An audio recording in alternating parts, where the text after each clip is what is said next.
안녕하세요, 여러분. 지난 시간에 이어서 미국의 보육, 교육, 사례 연구를 할 텐데요. 지난번에 이야기한 거 다시 한번 되새기면서 이어서 하도록 하겠습니다. 제가 맡은 부분은 미국이고요. 미국은 캐나다와 멕시코 그 가운데 있다. 그래서 캐나다인도 자유롭게 왕래하고요. 무비자로. 그다음에 멕시코는 비자가 있어야겠죠. 그래서 비자 있어서 이제 비자를 통해서 많이 오고 가는 그러한 관계입니다. 자, 이제 여러분 다음 주가 안재수 선생님이 일본에 대한 걸 할 거고요. 저처럼 그냥 간단하게 해 주셔도 됩니다. 저도 도울게요. 자, 처음은 미국 보육교육 정책, 그 다음에 미국의 보육교육 사례 이렇게 둘로 나눠서 하시면 될 거고요. 그 다음에 그 교재에 있는 것처럼 육아정책연구소에서 발행한 그 시리즈물에 보면 대략 이렇게 5가지로 나눠져 있습니다. 그래서 미국의 사회적 특성, 그 나라의 사회적 특성, 그리고 보육, 교육, 지원 관련 법, 그 관련 법과 제도가 얼마나 많아요. 그 중에서도 특징적인 거 한두 개 정도 얘기하시면 되고, 보육, 교육 지원 서비스는 어떻게 진행되고 있는지, 보육, 교육 관련 비용은 어떠한지, 그리고 최근 보육, 교육 정책 동향은 어떠한지, 이렇게 5가지로 나눠서 살펴보시면 됩니다. 그래서 사회적인 특성으로는 이민자의 나라다. 그리고 사회보장 정책은 저소득층의 가정의 한시적인 보조지 전체를 위한 그러한 사회보장 정책은 없다. 그리고 우리나라 같이 국민의료보험도 없다. 그리고 보육정책도 없다. 그래서 우리가 생각하기에 미국이 살기 좋은 나라인 것 같지만 그렇지만은 않다. 더 이렇게 세 부분 들어가다 보면. 그리고 보육과 교육은 사적인 영역에 이제 많이 가져 있는 것 중에 하나이다. 우리나라는 공적 영역이잖아요. 지난번에 본 거와 같이 포용국가, 나라가 책임지겠다. 특히 돌봄이 필요한 아이들은 더 도와주겠다. 모두가 다 나라가 키우는데 돌봄이 필요한 아이는 도와주겠다 하고 공적인 영역에 들어가 있죠. 들어가려고 많이 하고 있죠. 그러나 미국은 사적 영역이다. 그리고 여성 취업률이 높아지면서 육아 문제가 이제 국가적인 이슈가 돼서 이제 다양하게 어린이집이 이제 많이 생기게 된 거죠. 아이를 케어하는. 그리고 육아휴직 제도가 아직도 없고요. 그 육아휴직을 받는 것 중에 하나의 그 법조항 중에 하나는 장애에 대한 지원 프로그램 안에 들어가져 있다. 그러니까 아직도 그렇게 큰 그 여성과 아동을 위한 그런 전반적인 국가가 도와줘야 하는 그런 정책은 많이 없음에도 불구하고 아동을 위한 그런 환경이 잘 만들어져 있는 나라가 미국이죠. 그리고 보육 관련 정책 주관 부처가 너무 단편적이고 조각조각 흩어져 있어서 좀 중복되기도 하고 연관성이 없어 보인다. 그래서 미국도 흩어져 있다라고 생각을 해요. 그래서 어떻게 하면 일어나 할까 하고 조율합니다. 그래서 연방정부 안에도 그 저소득층을 돕는 다양한 그런 프로그램들이 있는데 다 단편적이고 이게 흩어져 있는 거죠. 그래서 보건복지부에서부터 사회보장관리국까지 이렇게 나눠져 있고요. 또는 주 정부에서 교육과정 지침 및 수행평가 기준을 마련해서 그러니까 교육과정이 주마다 다 틀려요. 한 주가 우리나라보다 더 크잖아요. 그래서 주마다 교육과정이 다 틀리고 스탠다드라고 안내는 해주지만 다 틀립니다. 그리고 지방 정부의 이제 예산 의결 각 학교 프로그램으로 지원금을 이제 배분하게 돼서 학교가 운영이 됩니다.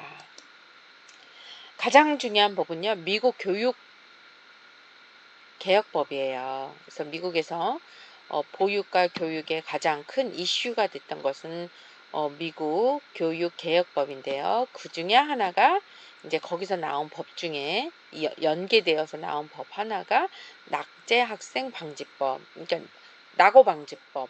한 아이도 낙오되지 않도록 졸업을 다 할 수 있도록. 우리나라처럼 졸업이 그렇게 높지 않거든요. 그리고 우리나라는 초등학교만 졸업해도 문맹이 없잖아요, 거의. 근데 여기는 문맹률도 많아요. 근데 이민 온 사람도 많으니까 저도 언어 장애자예요.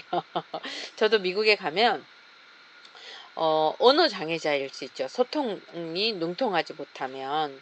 그래서 어, 특히 언어에 있어서 문맹률이 높다. 그래서 그런 것들을 없애기 위해서 줄이기 위해서 부단하게 돈을 많이 투자해서요. 학교마다 ESL 과정이 많이 있습니다. 특히 저소득층 그리고 이민 온 사람들한테는 무료예요.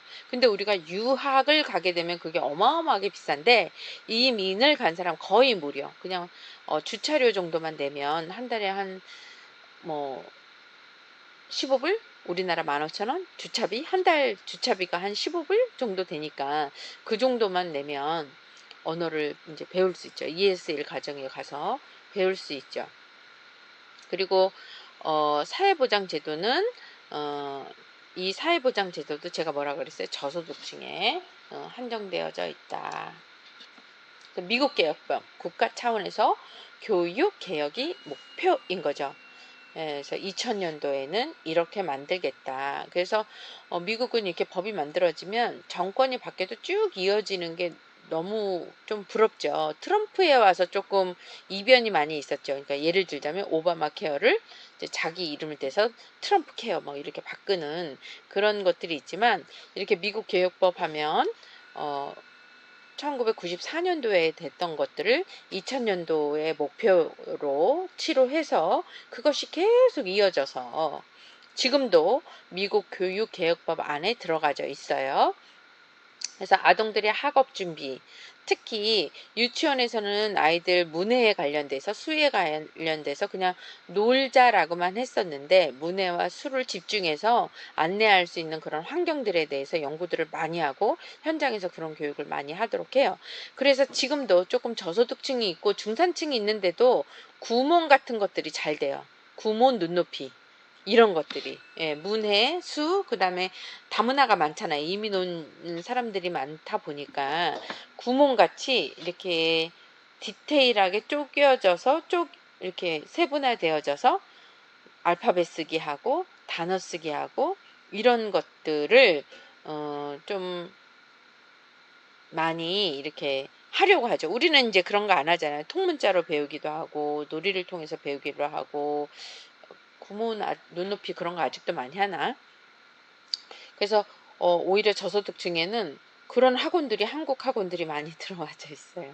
그런데 이제 그렇게 그런 학원에 한국 어머님들도 보내시는 부분들이 있지만 한국에 조금 그래도 의식 있는 엄마들은 구몬보다는 놀이 중심의 학교, 그다음에 놀이를 통해서 언어를 익히도록 하고요. 인도 뭐 이런 국가들 있잖아요. 인도, 뭐 베트남 이런 지역의 사람들이 지역 거기서 이민 오신 분들이 그런 데를 많이 이용하죠. 아이들을 많이 보내죠.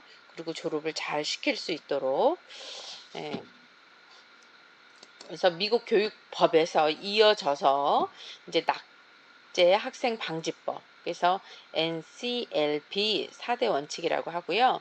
아이들이 낙오가 되면 그것은 누구 책임이다? 학교가 책임진다. 담임 선생님이 우선은 책임이고 교장 또한 이제 책임을 묻고 아이가 이 지역에 사는데 나는 이 학교에서 선생님들이 잘 못 가르쳐서 저 학교로 갈 거예요 라고 하면 그 학교가 모든 비용을 대야 되는 거예요.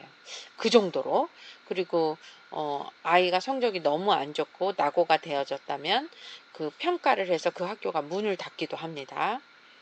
선생님들이 잘 못 가르쳐주면 아주 세죠. 그리고 각 주와 학군들에 지원되는 연방정부 보조금은 각자가 유연성 있게 사용하고요. 꼼꼼하게 봅니다. 돈을 잘 사용했는지. 그리고 과학적인 연구 결과에 기초해서 교육 현상의 이제 실제를 이끌어 가도록 많이 연계되어져 있고요.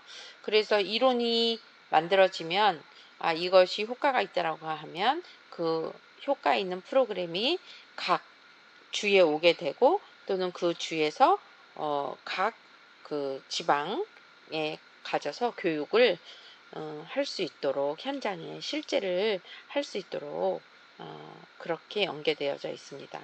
그리고 학부모 참여에 대해서 되게 권장을 하지만 부모들이 맞벌이 부부도 많고 이렇게 이민자의 부모들이 있으니까 언어를 잘 못하잖아요. 그러니까 많이 못 가요.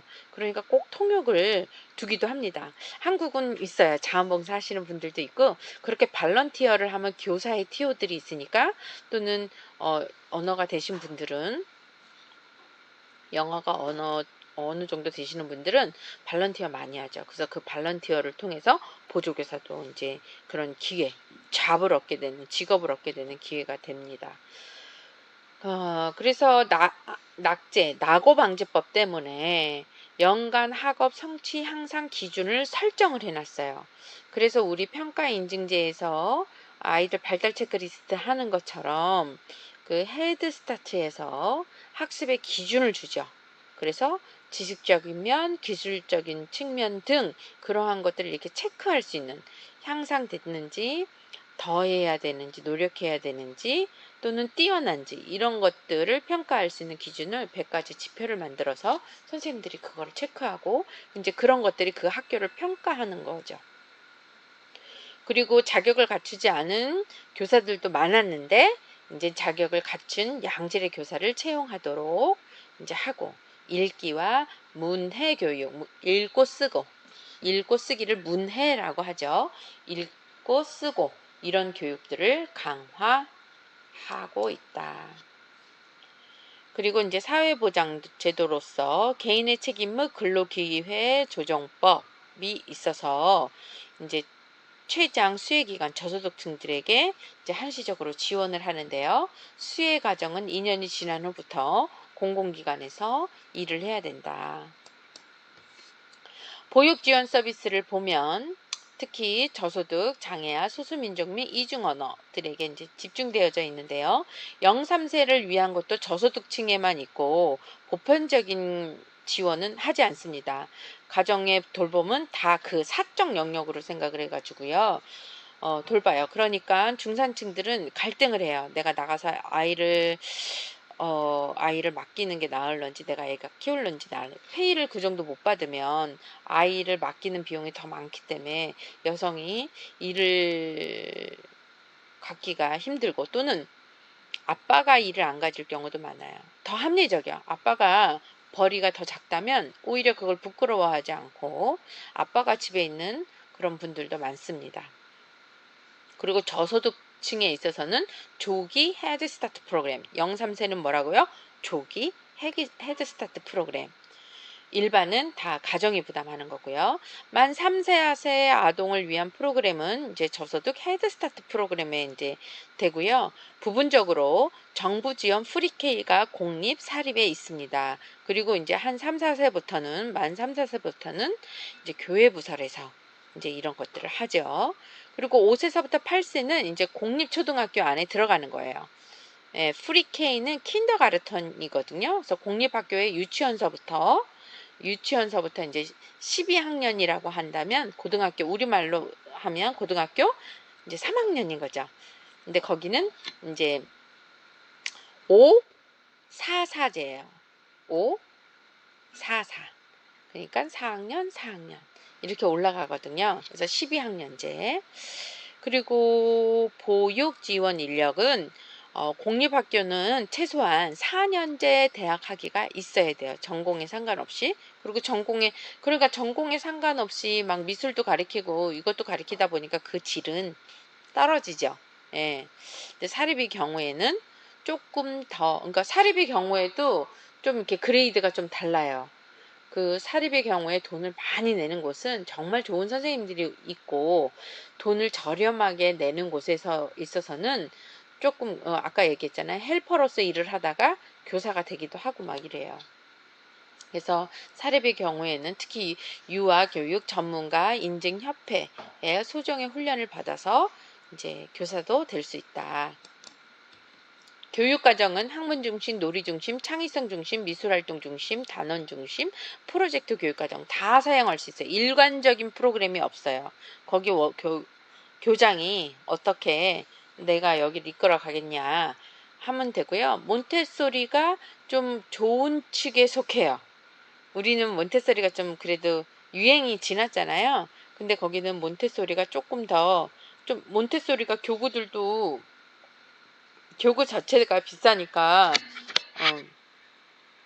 고급 유치원에 속하기도 하고, 또는 몬테소리 이름만 걸고 좀 이렇게 저렴한 곳도 있긴 한데요. 몬테소리를 보내는 것이 조금 잘 되어져 있는 곳은 비싼 사립학교이죠.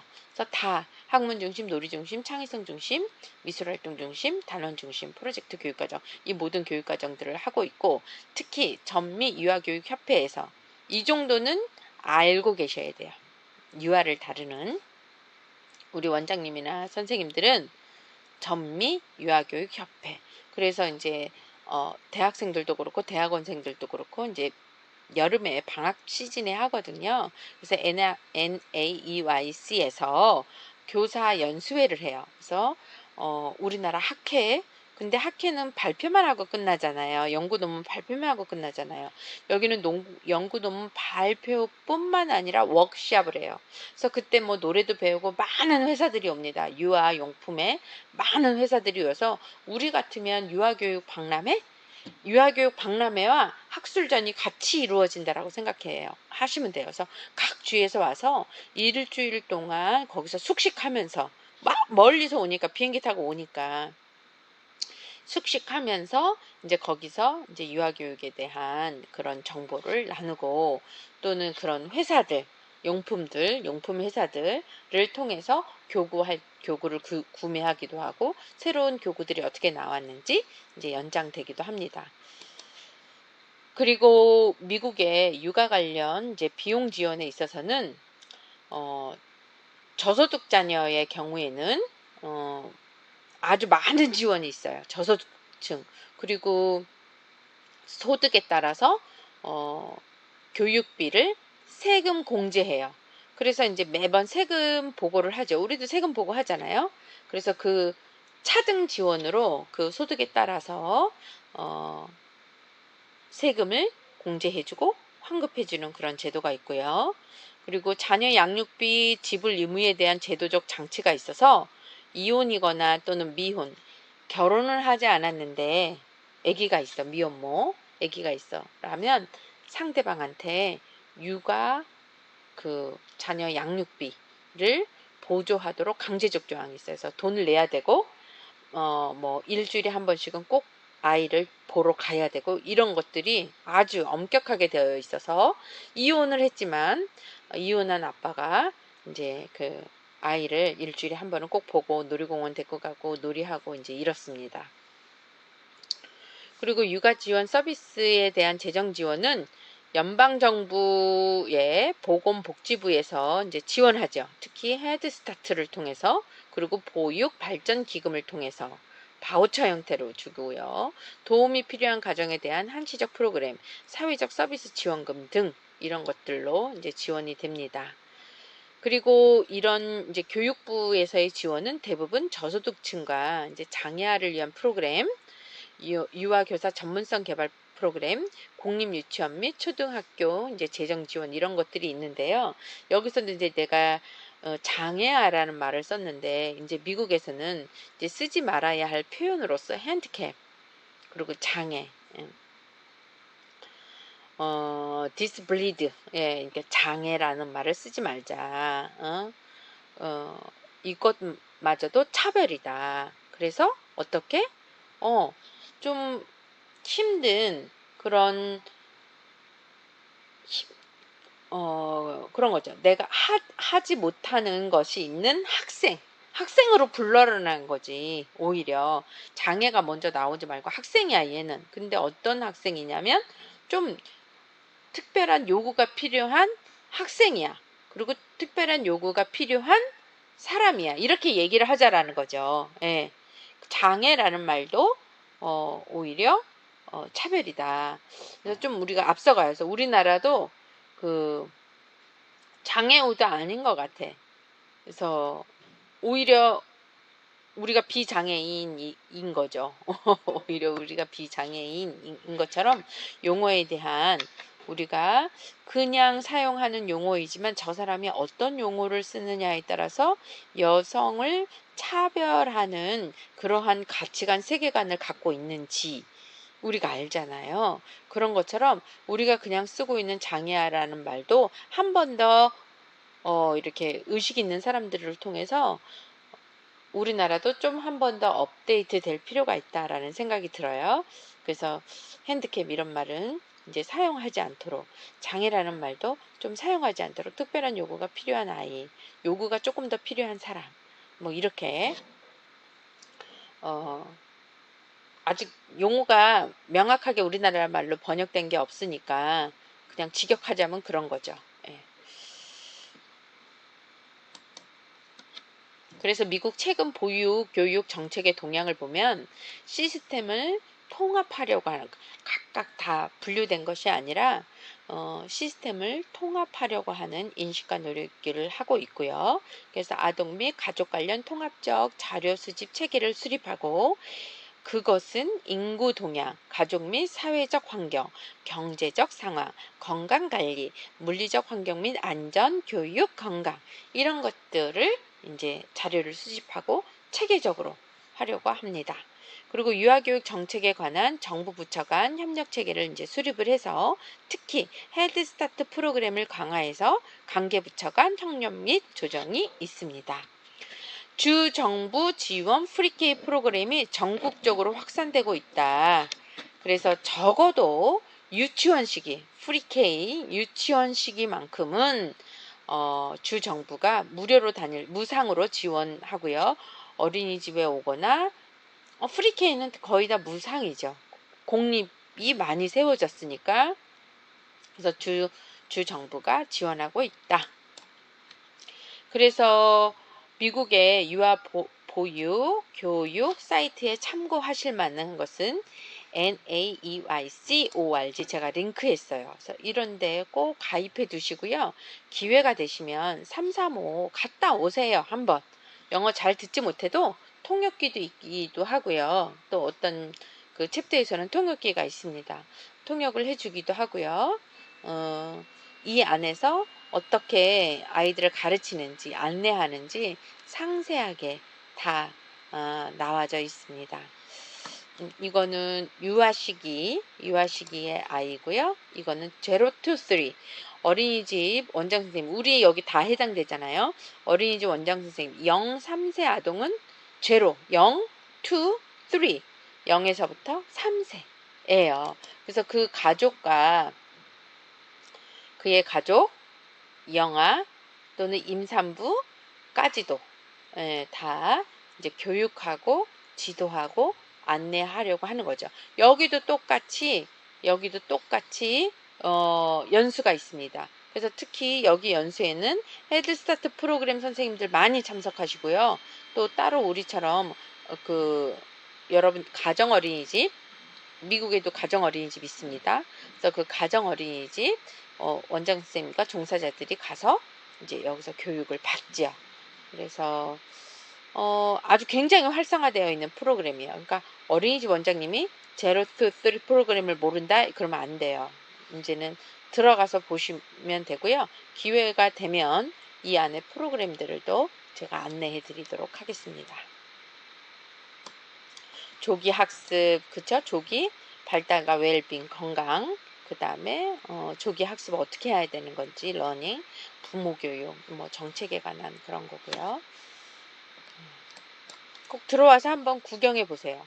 그리고 아까 이야기한 것처럼 요구가 필요한 아이들, 특별한 요구가 필요한 아이들은 어떤 교육이냐면, 우리나라 말로 번역된 거는 긍정적인 행동 지원 프로그램, 이 사이트입니다. 긍정적인 행동 지원 프로그램, 여기서 다 보고 배우신 거예요. 이제 저는 한 5년간은 워싱턴주 있었거든요. 근데 그 워싱턴주 바로 밑에는 오리곤주라는 데가 있어요. 오리곤주에 오리곤 주립대학이 있는데, 그 주립대학에서 중심이 되어서 이 긍정적인 행동 지원 프로그램을 굉장히 활성화 잘했죠.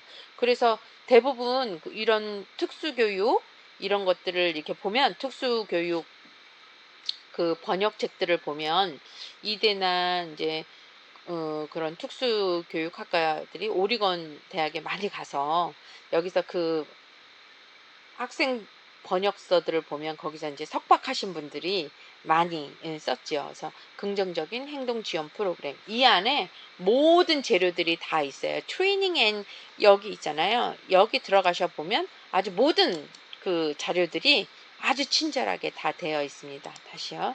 제가 이거는 캡처를 한 거고 긍정적인 행동 지원 프로그램에 이제 하나씩 다 클릭해서 보세요. 그러면 긍정적인 행동 지원이 뭔지. 그리고 영어가 아주 많이 안 되시더라도 여기 번역하는 부분이 있잖아요. 이거 들어가서 보면 그래서 완전 잘 되어 있진 않지만 그래도 어느 정도 맥락은 이해할 수 있게끔 되어져. 여기도 컨퍼런스 있네요.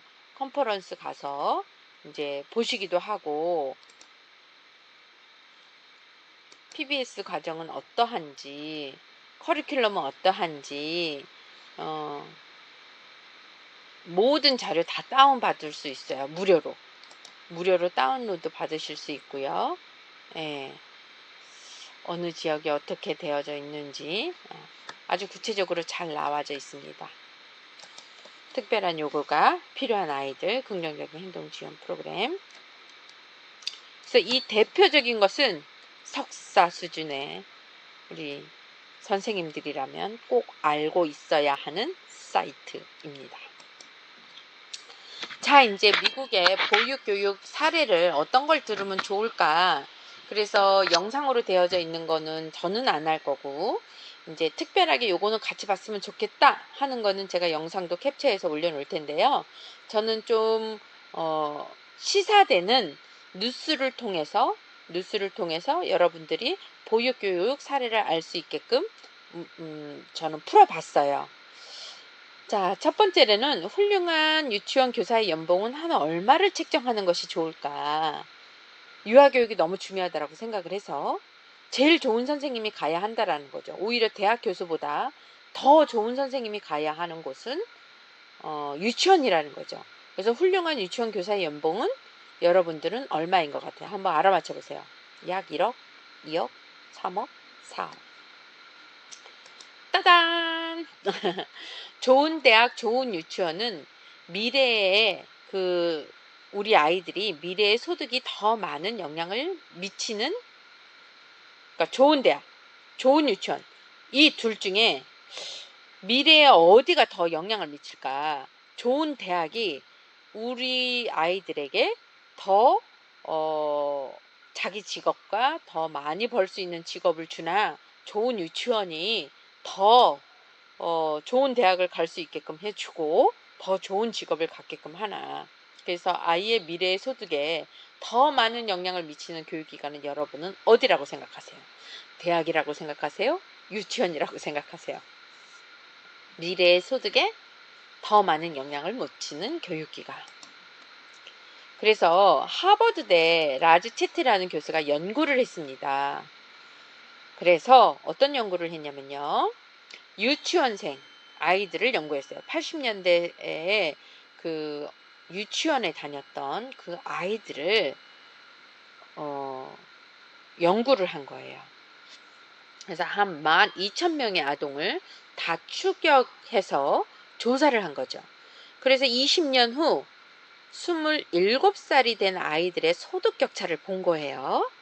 그리고 대학 진학률의 차이의 분석 결과를 봤더니 바로 유치원 교사였다는 거예요. 좋은 유치원 중에서도 유치원 교사와 소득 격차가 나고 좋은 대학에 진학을 해. 근데 같은 유치원이었었는데도 불구하고 훌륭한 선생님 밑에 있는 그 반 아이들은, 그러니까 좋은 선생님 밑에 있던 그 아이들은 좋은 대학에 가고 또 좋은 연봉을 받는 직업을 선택했더라. 그래서 가장 중요한 건 유치원 교사다라는 결론이 난 거예요. 그래서 어떤 교사에게 배웠느냐에 따라 소득과 대학 진학률이 크게 차이가 났다. 그래서 그것을 이렇게 계산해 봤을 때 연간 우리 아이들을 연간 좋은 교사를 만나서 배운 아이들은 그렇지 못한 아이에 비해서 8만 달러.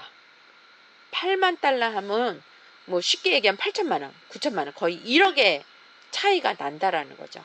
그래서 제가 링크해 드렸고요. 블로그에 가시면 그냥 이제 보실 수도 있고, LMS에도 연결해 놓을게요. 우리 LMS에도. 그래서 아이들의 최고의 교사에게서 최상의 교육을 받는다면 성인이 되었을 때 중산층으로 계층 이동을 할 수 있다. 그래서 저소득층의 아이들의 미래는 그래서 프리 K, 적어도 유치원만큼은 좋은 선생님 밑에서 우리 모든 아이들이 배워야 된다. 특히 저소득층에 있는 곳에 보내야 된다라는 거죠. 그래서 유치원 교사의 월급을 높여야 된다. 그래서 좋은 연구였어요. 그리고 이제 뉴욕주에 있어서도요, 좋은 유치원 교사 월급은 대학 교수 월급보다도 높죠. 자, 이제 또 두 번째로는 온라인 유치원이네요. 온라인 유치원. 온라인 유치원이 왜 그러냐면 이렇게 유치원 교육이 중요하다고 생각하고 좋은 유치원은 비싸요. 사립 유치원은 대학 등록금만 해요. 우리나라 돈으로 하면 1,000만 원도 넘어요. 1,000만 원도 넘는 유치원이 있습니다. 연간. 그러다 보니까 엄마들이 아이들을 유치원에 못 보내다 보니까 이제 그러한 상수를 이용해서 온라인 유치원을 만드는 거예요. 그래서 온라인 유치원을 다니는 거야. 아이들이 집에서 그 시간에 클릭해서 인터넷에 접속을 해서 들어가는 거죠. 여러분은 온라인 유치원에 대해서 어떻게 생각하시나요? 어떻게 생각해요? 지금 코로나 때문에 온라인 유치원도 병행할 필요가 있다라고 느끼잖아요. 유치원 교육 경험이 이후 초등학교 학업 성취가 높다는 연구 보고, 그리고 우리는 앞선에서 정말 연봉의 차이가 있고 좋은 대학에 갈 수도 있는 그런 거다. 그런데 좋은 그 유치원 경험, 근데 그 안에서도 좋은 선생님을 만나는 거. 그래서 온라인 유치원이 무리를 일으키고 있다는 거예요. 여러분은 어떠세요? 어떠세요? 아니죠. 좋은 선생님을 만나야 되는 거죠. 좋은 선생님은 그 아이 반응에, 그 아이의 발달에 맞게끔 안내를 해야지. 온라인 유치원이면 일대 다수로 나 따라 해봐라 하잖아요. 그쵸? 또 다양하게 할 수도 있겠지만, 그러나 가장 좋은 선생님이란 아이의 발달에 대한 이해를 기반으로 해서 그 아이에게 좋은 비계 설정을 해서 그 아이가 지금의 발달 수준보다 조금 더 높게 더 발달할 수 있도록 상호작용해 주시는 분이잖아요. 촉진자이자 안내자이자 친구이잖아요. 그러니까 온라인 유치원은 말도 안 되죠. 그런데도 불구하고 이제 너무 비싸서 못 가는 저소득층들은 이런 온라인 접속을 해서 한다는 거죠. 자, 그리고 이제 세 번째, 미 소아의사협회에서 추천하는 조기교육이 있어요. 특히 소아의사협회에서는요, 조기교육의 병폐들을 더 많이 알기 때문에 조기교육을 원치 않아요. 자연스럽게 가기를 원해요. 그런데 이것만큼은 조기교육을 하라 하고 소아과 의사들한테는 지령이 내려간 거예요. 그래서 소아과를 만나게 되면 부모가 아이가 태어나거나 또는 아이가 뱃속에 있을 때서부터 이런 조기 교육을 하라고 해요. 어떤 거일 건지 한번 여러분이 맞춰보세요.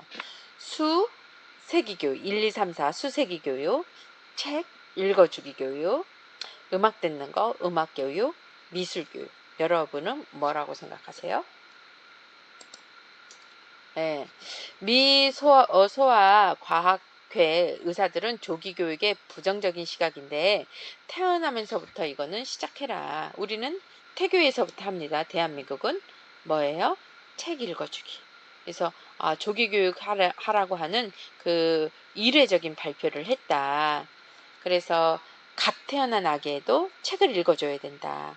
그래서 또 스마트폰으로 책을 읽어주는 건 어떨까? 귀찮은 거야. 스마트폰으로 책 읽어주기는 효과가 있을까요? 없지. 어린 개월수는 더더욱 더 없죠. 여러분들도 스마트폰으로 책 읽으면 어떻게 돼? 졸잖아요. 잠을 부르기 위해서 책 듣잖아요. 그쵸? 그래서 효과가 없죠. 왜? 아이들은 아직 이해 언어가, 이렇게 언어를 통한 이해 언어가 아직은 개념이 형성되지 않았기 때문에 모션과 맥락과 이런 것들을 통해서 이해를 하는 거잖아요. 근데 아무 그런 것 없이 스마트폰으로 책을 읽어주는 것은 효과가 없지요. 그러면 어떤 방법으로 읽어줘야 할까요? more early, more often. 더 빠른 이른 시기에 더 자주, 자주 눈 바라보고 짚어주면서 보는 거죠. 맨 처음에는 뭐 명칭 정도였다가 단어 정도였다가 이제 단어에 의성어 의태어를 붙이고 또는 의성어 의태어에 이제 문장이 가고 이렇게 상호작용을 해주는 거죠. 예. 그래서 부모가 소리내어 읽어줘야 한다는 거. 그리고 또 하나, 이제 여러분한테 이 책임성도 있는 거예요. 자폐아 진단. 특히 생후 14개월에서 16개월의 최적기의 시기라는 거예요. 그래서 14에서 16개월에 자폐하다라고 생각한 아이들은 그 이후에도 3년 뒤에도 그러니까 4살, 5살 됐을 때도 자폐아일 가능성이 높기 때문에 14개월 정도 돌 지나서 눈을 마주치지 않는다든지 친구 이렇게 사물을 이렇게 갖고 노는 것이 다른 아이들보다 유독 다른다든지 진정이 안 된다든지 이거 느끼실 수 있거든요. 아이들을 많이 이렇게 만져보시고 상호작용 하신 분들은 다 압니다. 그래서 14개월에서 16개월 빠른 시기에 아이들을 치료하면 더 효과적이잖아요. 왜냐하면 뇌 발달은 생후 1, 2년 사이에 치료를 해야 더 효과적이라고 하기 때문에 그러니까 정말 여러분들이 스크리닝 잘 하셔야 돼요. 조심스럽게 아이가 다른 아이보다 이런 부분에 있어서 조금 의사 선생님이랑 상담해야 될 것 같아요. 자폐함 이렇게 얘기하시면 절대 안 되죠. 엄마 충격받죠. 근데 그 엄마는 한 아이만 지금 기르니까 잘 모를 수 있거든요. 이제 그러니까 여러 명을 다뤘던 선생님은 조금 이상해요 라고 한다면 그 아이를 위해서 제가 봤을 때 이런 표준에 있어서는 요 부분이 조금 다른 아이보다 뒤처진 것 같아요. 그래서 소아과 의사 선생님이랑 한번 조금 상담을 해보시는 게 어떨까? 요 정도면 좋습니다. 예. 발달 체크리스트 그리고 원장 선생님이 발달 체크리스트 이렇게 보시면 알거든요. 우리 다 발달이야. 표준보육과정에서 나와 있던 그 항목, 세부 항목, 0세서부터 있었던 그거 있죠? 근데 그것을 현장에서 아이들 발달 체크하는 걸로 너무 많이 써서 이제 쓰지 말라고 하는데 여러분들의 전문성을 높이기에는 그것만큼 좋은 게 어디 있어. 다 그 발달 체크리스트 그런 항목들이 많아요. 아주 거의 비슷해요. 거의 비슷하니까 특히 이 범주에서 아이가 좀 너무 뒤처진 거 아니야? 특히 눈 맞춤이 없는 아이들. 이거 14개월이면 이름을 부르면 이렇게 돌아볼 줄 알아야 되고 저거 하면 지적질이 할 줄 알아야 되는데 그런 거 못해. 전혀 안 돼. 이런 아이들은 문제가 있고 소아과 의사 선생님한테 꼭 가보라고 해주셔야 되는 거죠. 아이를 위해서. 자, 그리고 아까 우리 그 낙어방지법에서 나왔잖아요. 문해교육 또는 수학교육. 어려서부터 해야 된다. 그리고 그 문해 능력이 어떠하느냐에 따라서 읽고 쓰는 능력이 어떠냐에 따라서 수입의 차이도 다르더라. 차이가 있더라. 이건 제로 투 쓰리 프로그램에서 제가 이제 가지고 온 거고요. 챕터에서 가지고 온 거고요. 특히 수학교육. 자주자주 해야 되는 그 수학 교육을 제가 여기다가 안내를 했습니다. 네, 문해 교육을 어떻게 시켜야 되는지 읽어주는 거 단계별로 베이비들 왜 읽어줘야 하는지 단계별로 아이에 따른 그 읽기에 대한 능력과 할 수 있는 것들 팁들 부모 교육 팁들 있어요. 보시길 바라고요. 차이가 나기 때문에 어려서부터 문해 능력에 해줘라. 또 수학교육 이거는 이제 제가 NIEYC 거, 여기서도 인펀트 토들러랑 인펀트는 젖먹이를 말하는 거고요. 토들러는 막 걸어 다니는 아이. 그래서 수학으로 이야기해라. 수로 얘기를 해라. 인펀트 아이들. 뭐 그네를 탈 때 하나, 둘. 그러니까 math is everywhere. 어디서나 수학으로 상호작용 하라는 거죠. 수학으로. 수학적인 거. 그래서 수학, 레터러시가 문해거든요. 그래서 하나씩 들어가서 보면 이거는 10가지 이거는 제가 번역해서 올려놓도록 할게요.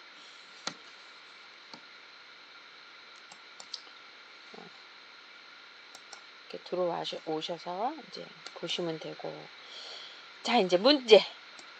퀴즈입니다. 문제 1. 미국 정부 차원에서 취학 전 아동의 학습 준비도에 대한 교육 목표가 생긴 법은 뭐라 그랬죠?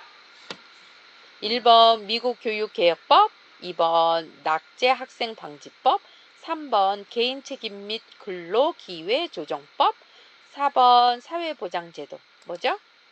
미국 교육개혁법으로 아주 체계적으로 이제 교육을 어떻게 해야 되는지, 특히 유치원 시기의 아이에게 읽기와 쓰기, 수교육 이런 것들을 강조했다. 아동들의 학습과 그 결과에 대해서는 학교가 책임진다는 법이 뭐죠? 그렇죠. 낙제 학생 방지법 또는 낙오 방지법.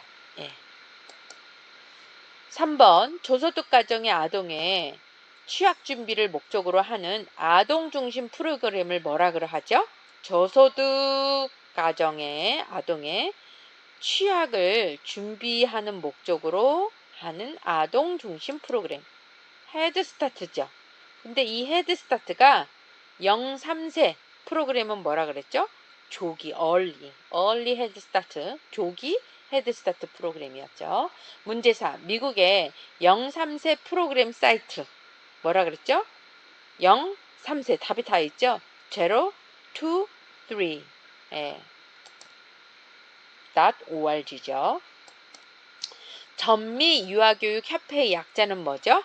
전미 유아교육 협회의 약자. 이 정도는 알고 있어야 된다라는 거. NAEYC National Association for the Education of Young Children. 그쵸? 이 정도는 상식 알고 있으셔야 된다. 수고 많으셨습니다. 일본 거 하시는 분 걱정 되게 많이 되실 텐데요. 이제 제 거 힌트 얻으셔서 뭐 뒷부분은 안 하셔도 되고요. 뒷부분 그 사례 이런 것들은 제가 더 많이 준비하도록 하고, 또는 사례를 들 수밖에 없을 수도 있어요. 그 앞부분을 하다 보면. 그러면 적절하게 선생님이 그 일본 그 챕터를 맡으신 선생님이 적절하게 부담 없이 해 주시면 감사하겠습니다. 애쓰셨어요.